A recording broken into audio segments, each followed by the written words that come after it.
Salutare, prieteni! Suntem la episodul cu numărul 52 al podcastului 100% U. Încercăm să menținem și noi ritmul pe care îl impune Universitatea Cluj prin programul pe care îl are în această perioadă. 0-0 cu fece voluntari, un meci despre care vom discuta mai pe larg în partea a doua a episodului nostru, pentru că prima parte am dedicat-o unei întâlniri speciale, așa cum v-am promis. Vom veni alături de voi cu invitați, prieteni ai universității, foști fotbaliști de peste mări și țări, vorba aceea, multe mări, cu care vom povesti despre experiența lor la Universitatea și despre felul în care Universitatea a rămas în suflet, pentru că pentru mulți, pentru majoritatea dintre Universitatea rămâne pentru totdeauna. Împreună cu Vasile Racoviţan, pe care salut, o să continuăm acest episod sau prima lui parte în engleză, așa că sperăm să aveți puțină răbdare cu noi și să îl întâmpinăm pe Robert Veselovsky. Hey man, Robert Veselovsky. Hey, how are you? Good. Thanks for joining us at this podcast. Thanks for having me. I know you're in Cyprus. You've been in Cyprus for a couple of years now. How's it going right now with football? Yeah, good man, good. You know, enjoying the weather, enjoying the island. The life here is, you know, I know you visited, some other guys visited as well. Yeah, so you know the life here, nice and easy, sun, coffee, and the rest. So enjoying it. What about playing? Do you consider playing for one more year, or do you think it's time to put your football shoes in the locker room, leaving there? How they say? Yeah, to be honest, looks like that.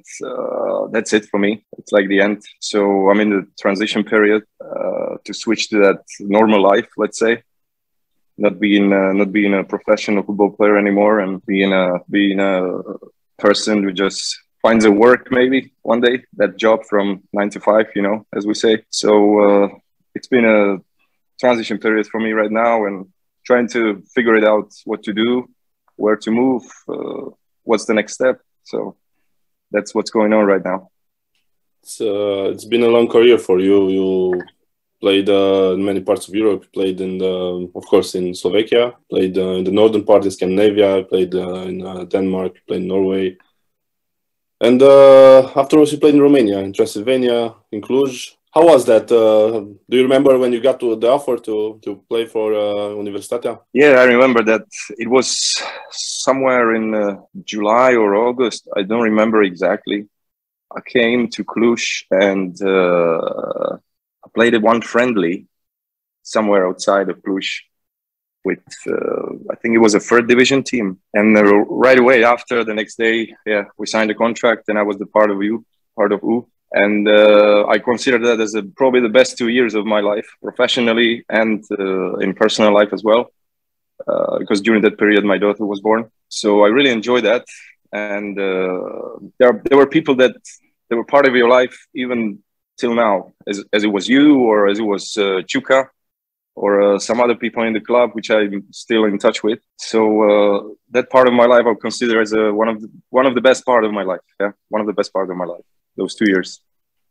I'm sure, like you said, the birth of your daughter was the best moment in the Cluj time. What about others related to the team? What do you remember from those years? What I really remember about Cluj was the commitment to the club, the people around. You know, because as you see a club, it's not what it is as that building, as that stadium. It's the people in the club. That's what makes club great. And that's what, you know, in many teams they tell you we are family, we are this and that, blah blah blah, let's say. But in Cluj it was something else. The people around, the fans, you really feel like you are in family without saying. No matter what, whenever you call anybody from the team, they were there for you. And this is why I consider that as the best team I played for, best years. Well, you also were in Cluj in a pretty successful period. Let's put it this way. For the history of U, it's a pretty good period. Can you, let's say, make a small comparison? How was U then, and how do you see the club now? It's back in the first league, but it's a little different world now. Well, back then, yeah, probably what you want to say, it's the cup final what we played, right? But also we got relegated that year, which was I remember that last game when we got relegated, I was in a hospital with concussion against Astra home. I had to substitute it shortly after halftime. Emma Dolha got in instead of me, as I remember. And I remember being in hospital on the bed, and Şutea was next to me, and he was like, "Yeah, game just finished, and we draw." And that was the end. We needed to win to still keep the hope, let's say. So I remember that it was a sad day for me. Very sad day, because to be honest, if we didn't get relegated, I'm pretty sure I would still be in Cluj till this day. So the cup final didn't make up for this sadness. Yeah, well, it was a nice memory, even though we didn't perform that well that day. Of course, you enjoy the final and everything, but we lost 3-0, so it wasn't really what we were going for. To be honest, we were all ready to win that final, but we received an early goal, and it was kind of difficult after that. But anyway, overall, as I said, the best period in my life, in my career. And about the memories, we had that win in March 2014 against CFR. What a win! What an atmosphere! You remember? Yeah, that away win 2-1. Away win 2-1. Yeah. Oh yeah, that was something else. Yeah, you know, these games, it's always something else against CFR.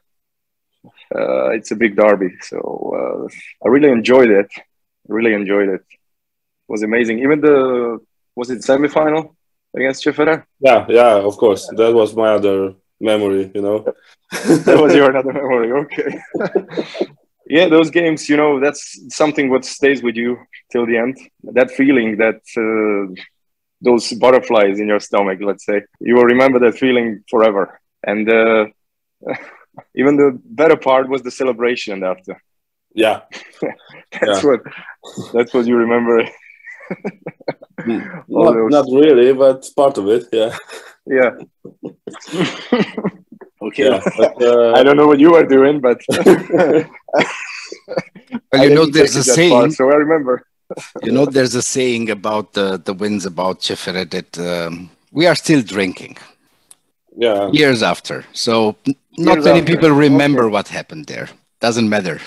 that semi-final that started, you know, on a Wednesday and ended on a Thursday, something like that, or started in the day and then like the next day, you know, we play like 3 hours with the penalties. And I remember watching that video on YouTube, and that there was a time, local time in the left bottom, I think. Yeah, something like that. Like 0-0-12. Yeah, it started the penalties. So I was like, okay, really? But what I wanted to ask you, because we spoke a lot those days, but now how did you felt, you know, that those moments, was it a pressure, or were you like relaxed, you knew what to do, you were focused, and not just about the penalties, but the entire game, because it was a big game, a big match, 20,000 fans in the stands? Well, to be honest, I enjoyed it much. I wasn't even nervous or anything, because, you know, back in the days, what I was 27, 28, you are quite experienced, and being nervous, it's not in your vocabulary. That time, you know, I was on the top of my game those years, so I wasn't really nervous, and I was pretty confident when we got to the penalties, because I did my homework a week before that. So that's pretty much what happened there. Yeah, that's why I was able to save those two. So I really enjoyed it. There's not much to say, you know. So the pressure was just in the stands, not necessarily in your head. Yeah, I wasn't really under pressure or anything. I was pretty confident that we were going to pass. Me too. You too, huh? Yeah, but after two games of 0-0, not much football. Yeah, I think the penalties were the best way to determine that winner. What about the fans? Do you still keep in touch with? Some of them told me that you still have messages and on your Instagram and Facebook and so on. Yeah. From time to time, people text me or whatever, like a story. But it's not as it was before. The years after I left, now it's been 10 years. Yeah, right. Almost 10 years. Yeah. Yeah, 10 years since I left. So, but yeah, you can still feel that.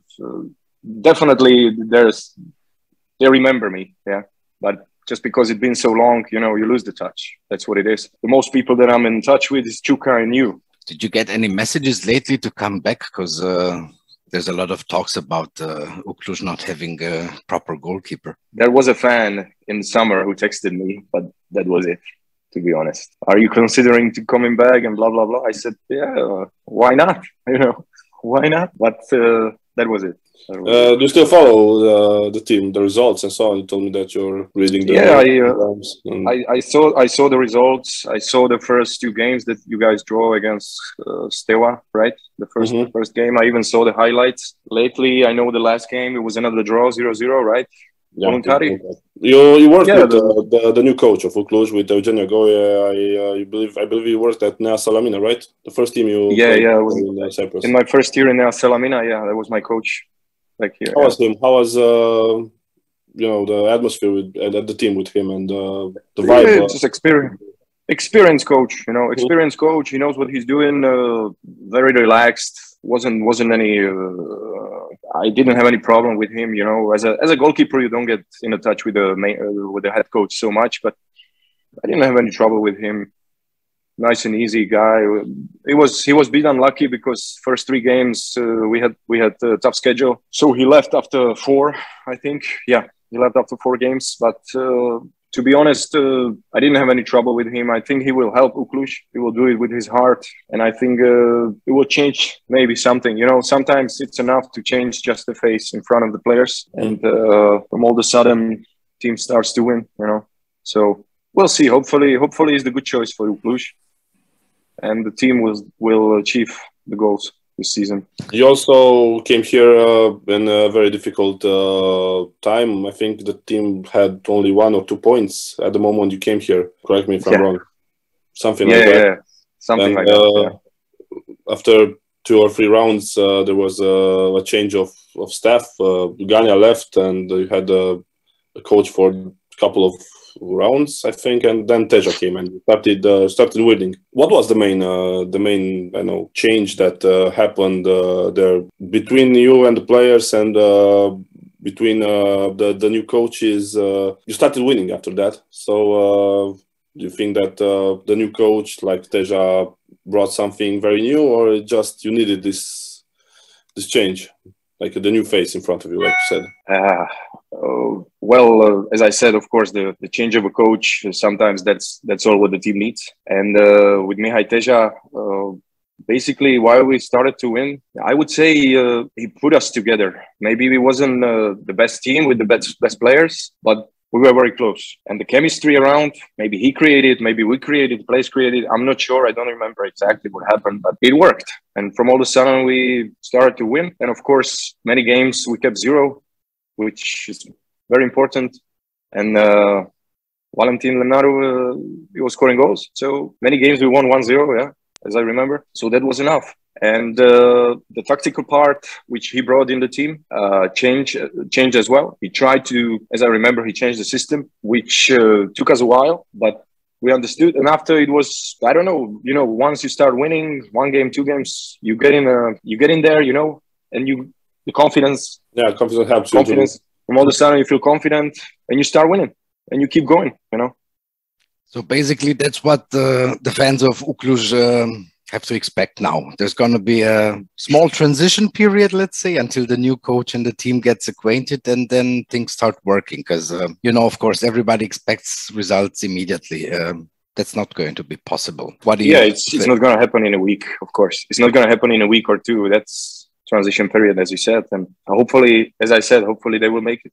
And as I heard, they're playing great football. They just don't have results. Yeah, I mean, the football is not that bad. The goals don't come. So something has to change. And like you said, from your experience, you've seen these situations before, and a small change can make a big difference in the end. But it doesn't come from one day to another, right? Yeah. It's going to take some time, and the transition period is there. It's coach's ideas, which he needs to transform to the players, right? So they need to understand it, and day by day, I think it's going to be better. It's going to get better, definitely. That's what U needs, and that's what U deserves. They deserve to stay in the first division. It's a traditional team. There's no place in second division for such a team. So with these positive vibes, I think we're coming to an end. We always told our listeners that we're trying to keep it as short as possible, because we don't want to have very long episodes. Robert Veselovsky, it was a pleasure. And thanks for being here at our podcast. And like we spoke before, in September, the weather is good in Cluj, still warm, so you can pass. Here it's cold, right? Yeah. Watch a couple of games and feeling the vibe. What do you say? Definitely, man, definitely. I will book my ticket soon. Okay. Let you know. So it's a promise. It's a promise, yeah. Thanks again and see you in Cluj. See you, man. Thanks for having me. Mulțumim, Robert Veselovsky, pentru timpul pe care și l-a luat să discute cu noi și cu voi, evident, prieteni, și ne întoarcem la Liga 1, Superliga. Universitatea Cluj a obținut în sfârșit un punct după 3 înfrângeri. Venirea lui Eugen Neagoe n-aș spune că s-a făcut simțită, dar jucătorii Universității au reușit să plece neînvinși de pe terenul de la Voluntari 0-0. Alin, hai să discutăm puțin și pe marginea acestei partide. Până la urmă, un punct e un rezultat pozitiv. Da, un punct e un punct, mai ales pe terenul unei echipe cu care te vei bate pentru evitarea trolădării, în momentul în care vei ajunge să intri în luptă, că tot am spus noi asta, așteptăm să intrăm și cu adevărat în lupta pentru evitarea trolădării. Mie mi s-a părut că s-a văzut puțin, poate apropo de ce zicea și Robert Veselovsky, de faptul că ai avut o nouă față și, nu știu, am văzut poate mai multă agresivitate decât am văzut în meciul cu Sepsi cu siguranță sau decât am văzut la Arad.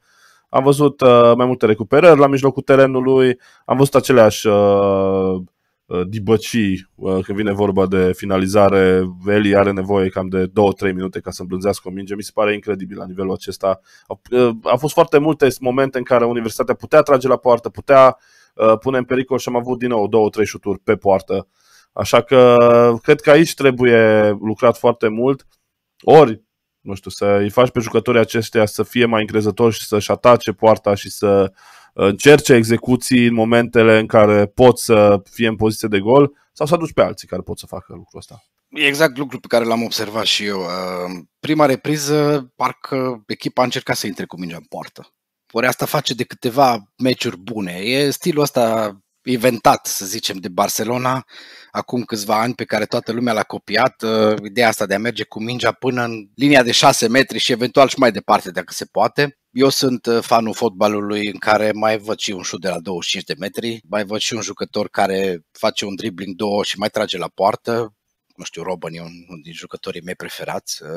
N-avem noi așa jucători la Cluj, dar un jucător care să facă un dribbling 2 și să tragă la poartă de la 20-25 de metri, cred că se găsește în lotul ăsta. În repriza a doua am observat că au încercat mai mult. În afara lui Ispas, ca să nu... Da, bine, Ispas, da, E pericol când Ispas se află la 50 de metri de poarta adversă. Păi a fost, cred că, cel mai periculos șut din prima repriză a Universității. Da. Mă rog, pe lângă șutul lui Richard, nu? Care a lovit mâna unui adversar. A văzut toată lumea lucrul ăsta. S-a văzut din toate turnurile de control, de peste tot, de prin Otopeni, probabil Balotești și alte metropole din jur. Uite că din voluntar nu s-a văzut și... Din nou, n-am înțeles, eu nu pricep cum funcționează VAR-ul în România, că noi avem VAR-ul varianta românească. De ce nu merge arbitru să se uite pe fază, sau de ce nu îi se spune din camera VAR să se uite pe fază într-o situație atât de evidentă?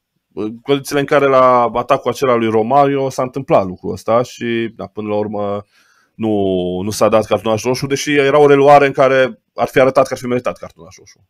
Bine, nu cred că există mari dubii că ăla a fost fault, nu neapărat dur cu intenția lui Romario, ci pur și simplu imprudent, îl lovește pe jucătorul advers, e cartonaș roșu, hai să nu mai discutăm atâta, dar la fel și ăla e penalti și cred că ce spuneai tu, cum funcționează VAR-ul ăsta românesc, am observat că nimeni n-a reclamat la șutul acela. Absolut niciun jucător. Da. Mai ales că erau doi jucători care ar fi trebuit să vadă că mingea lovea evident mâna adversarului. Da. Adică nu e... Deci probabil VAR-ul ăsta se declanșează în momentul în care jucătorii de pe teren se plâng de ceva. Cred că asta a lipsit la faza respectivă. Nimeni de la Cluj n-a zis e hands, atunci VAR-ul ia o pauză. Mai doar. Dacă cineva din staff episodul de azi să le spună jucătorilor înainte de meciul cu Rapid să ceară VAR la fiecare fază, că dacă nu vine cineva cu o găleată de VAR să traseze terenul, s-ar putea să primim un penalti, pe care poate de data asta și marcăm. Că, mai era și varianta aceea în care primeam penalti și nu primeam nimic. Nu reușeam să marcăm. Da, era un moment greu, într-adevăr, pentru Universitatea să primească din nou un penalti. Nu știu cine era la rând cu penaltiul acum. Poate Ispască, da. Cel mai bun șuteur al echipei. Până la urmă, mai și glumim puțin, ne-am mai venit așa puțin zâmbetul după meciul cu Voluntar, care a arătat și niște momente bune. Urmează meciul cu Rapid, din care e normal să nu avem mare așteptări. Rapidul pare o echipă foarte în formă, însă Universitatea mai arătat de-a lungul timpului că pierdea cu echipele așa zise mici sau, din subsolul clasamentului și reușea să mai facă o surpriză. Nu că ne-am așteptat la ea, dar așa un 0,1% poate mai avem speranțe. Speranțe avem oricum.